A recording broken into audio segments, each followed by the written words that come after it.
வெள்ளத்தால் பாதிக்கப்பட்ட மக்கள் தங்களுக்கு நிவாரணம் வழங்க கோரியும் சேதத்தை சீரமைக்க வலியுறுத்தியும் போராட்டம் நடத்தினர். கடலூர் மாவட்டத்தில் உள்ள பெரிய புறங்கனி, வருசங்குப்பம் கிராம பகுதி மக்கள் வெள்ள நிவாரணம் முறையாக வழங்க கோரி மறியல் போராட்டத்தில் ஈடுபட்டனர். பண்ருட்டி கும்பகோணம் தேசிய நெடுஞ்சாலையில் போக்குவரத்து பாதிக்கப்பட்டதால் அவர்களுடன் அரசு அதிகாரிகளும் போலீசாரும் பேச்சுவார்த்தை நடத்தினர். எனினும் போராட்டம் கைவிடப்படாததால் பொதுமக்கள் மீது போலீசார் தடியடி நடத்தி கலைத்தனர்.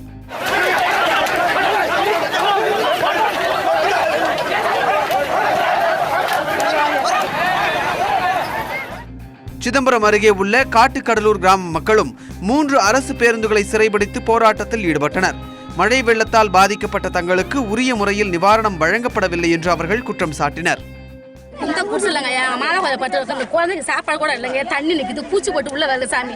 அரிசி வந்தது 20 மூட்டை அரிசி திருப்பி எடுத்துட்டு போயிட்டாரு. எங்களாம் காசு இல்லை, மெத்த கூட கல்லூட பார்த்து கொடுத்துட்டான். எங்களாம் கொடுக்க இல்லை சார், அன்னாடு காசுங்க சார். நாங்கள் தினந்தான் நொந்து போகிறோம் சார். கரண்ட் கூட இல்லை, பூச்சி போட்டு வருது. குழந்தைக்கு டீ கூட வாங்கி கொடுக்கலைங்க சார். நாங்கள் ஏழை பாவங்க சார். நாங்கள் வந்தவங்க இன்னும் பார்க்க மாட்டேங்க சார். ஊருக்குள்ள வந்து எங்களை இன்னும் கண்டிக்க மாட்டேன்றாங்க சார்.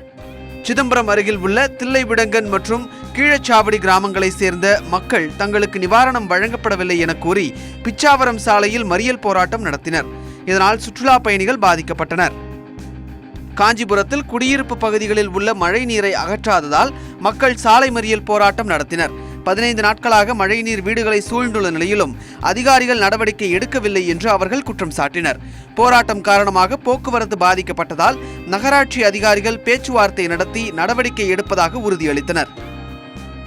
தொடர் மழை காரணமாக கரூர் மாவட்டம் குளித்தலையை அடுத்த கருங்கலாப்பள்ளியில் உள்ள அரசு துவக்கப்பள்ளி இடிந்து விழும் நிலையில் உள்ளது. அசம்பாவிதங்களை தடுக்கும் வகையில் புதிய கட்டிடம் கட்டித்தர வேண்டும் என கோரி மக்கள் நல கூட்டியக்கத்தினர் ஆர்ப்பாட்டம் நடத்தினர்.